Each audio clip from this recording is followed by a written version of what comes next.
Hello guys. जैसा कि आप लोगों ने देखा, आप लोगों ने मेरी पहले वाली वीडियोस में देखा कि मैंने मेडिवल हिस्ट्री को स्टार्ट किया है, जिसमें मैंने इसका first topic age of 3 empire के मैं 2 पार्ट्स करवा चुकी हूँ। आज थर्ड पार्ट करेंगे, जिसमें आज हम राष्ट्रकूटा एम्पायर को कंप्लीट करेंगे। तो आज हम लोग देखें, नॉर्दर्न इंडिया में पाला और प्रतिहारा एम्पायर ने रूल कर रहे थे। तो उसी समय पर साउदर्न इंडिया मतलब डेक्कन वाले रीजन में जो राष्ट्रकूटा हैं वो वहाँ पर रूल कर रहे थे। आप लोग मैप में देख पा रहे होंगे कि उन्होंने जो डेक्कन वाला साउदर्न रीजन का जो डेक्कन वाला एरिया है वो राष्ट्रकूटा एम्पायर के द्वारा ऑक्यूपाई किया गया है।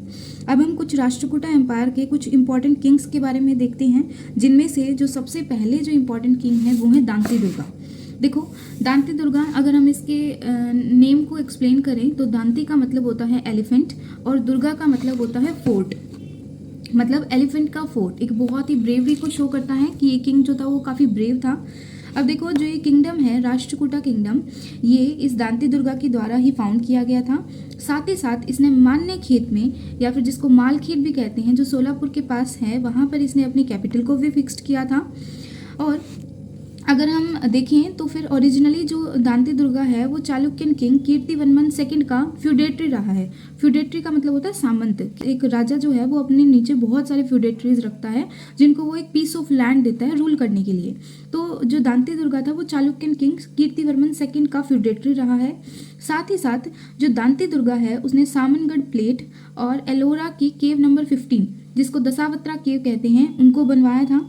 और ये हमें कैसे पता चलता है कि जो दशावत्रा केव है वो दांती दुर्गा के द्वारा बनवाई गई है, तो उस केव के अंदर हमें दांती दुर्गा का नाम देखने को मिलता है।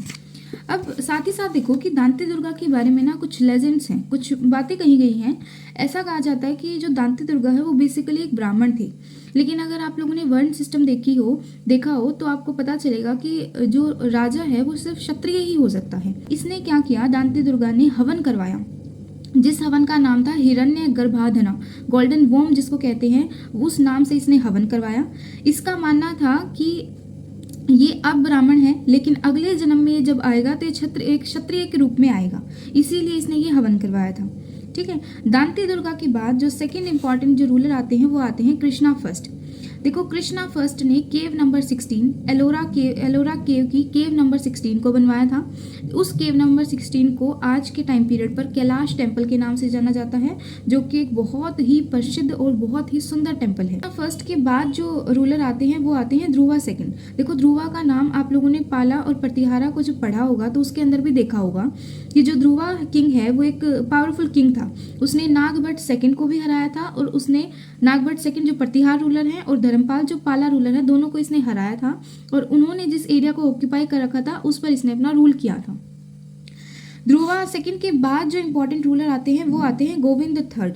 देखो, गोविंद थर्ड जो हैं उनको एक ग्रेटेस्ट राष्ट्रकूटा रूलर माना जाता है, गोविंद थर्ड को और अमोघवर्षा को।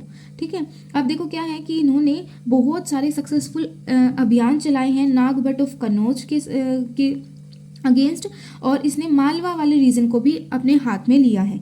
गोविंद थर्ड ने कन्नौज को और मालवा को क्या एनेक्स्ट करने के बाद वो अपने साउथ की तरफ। थर्ड के बाद जो इंपॉर्टेंट रूलर आते हैं वो आते हैं अमोघवर्षा। देखो, अमोघवर्षा एक बहुत ही अच्छे रूलर रहे हैं। अगर हम देखें तो इनका जो मेन जो इनका नाता था ना वो इनका धर्म से और लिटरेचर से था। इन्होंने लगभग 68 ईयर्स तक वहाँ पर रूल किया है। साथ ही साथ ये एक बहुत अच्छे ऑथर थे, और इन्होंने कन्नड़ बुक ऑन पॉलिटिक्स लिखी है, जो लिखने का मतलब इनको क्रेडिट जाता है, कन्नड़ बुक ऑन पॉलिटिक्स। ठीक है। फिर साथ ही साथ ये एक अच्छे बिल्डर भी थे। इन्होंने मान्य खेता जो वहाँ की कैपिटल थी उसको बिल्ड करवाया था, मतलब अच्छे से ऑर्गेनाइज्ड एक कैपिटल होनी चाहिए उस तरीके से इन्होंने उस कैपिटल को बनवाया था।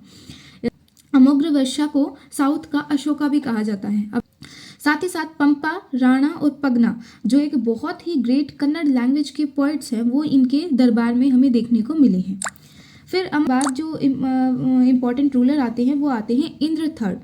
देखो, अमोघवर्षा की डेथ के बाद उनका ग्रैंडसन मतलब उनका पोता इंद्र थर्ड जो है वो अपने एम्पायर को दोबारा से रीएस्टैब्लिश करता है।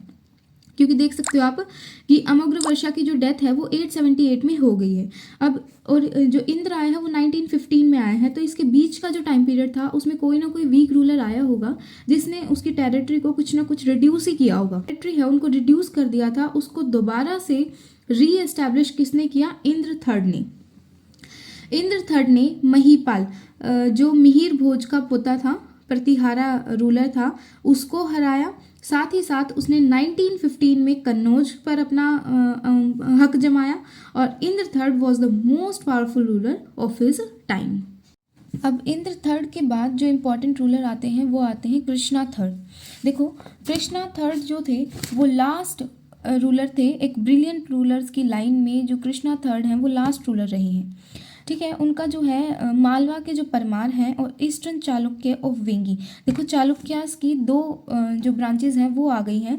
एक ब्रांचेस थी कीर्तिवर्मन की जो पुलकेशियन थी, और अब हम लोगों ने देखी वो देखी ईस्टर्न चालुक्य ऑफ वेंगी। तो जो कृष्णा थर्ड थे वो परमार ऑफ मालवा और ईस्टर्न चालुक्यास ऑफ वेंगी के साथ स्ट्रगल में उनके अगेंस्ट थे। ठीक है, साथ ही साथ इन्होंने चोला रूलर तंजौर के साथ के अगेंस्ट भी कैंपेन निकाला है और who had supplanted the Pallavas of Kanchi. अब देखो कृष्णा थर्ड ने चोल किंग कर्नाटका फर्स्ट को 1949 में हराया है। साथ ही साथ उसका चोल एम्पायर जो है उसको भी अपने चोल एम्पायर का जो नॉर्दर्न पार्ट है उसको भी उसने एनेक्स्ट किया है। ये एक अच्छा पावरफुल रूलर रहा है। ठीक है, he then press down to Rameswaram, और चोला किंग को हराने के बाद वो कहाँ जाता है? रामेश्वरम में, और वहाँ पर अपनी जीत का एक पिलर एस्टैब्लिश करवाता है और वहाँ पर एक टेम्पल भी बनवाता है। जो साउदर्न रूलर्स थे वो टेम्पल्स बहुत ज़्यादा बनवाते थे। आप साउथ में देखोगे तो बहुत सुंदर सुंदर टेम्पल्स बने हुए हैं। कृष्णा थर्ड की डेथ के बाद उसके जो अपोनेंट्स थे, मतलब जो उसकी अपोजिशन में थे, वो सारे एक यूनाइट हो गए और उसके बाद सक्सेसर वही बने। अब देखो जो राष्ट्रकूटा कैपिटल है मालखेड़, उसको जला दिया गया था 1972 में। ठीक है।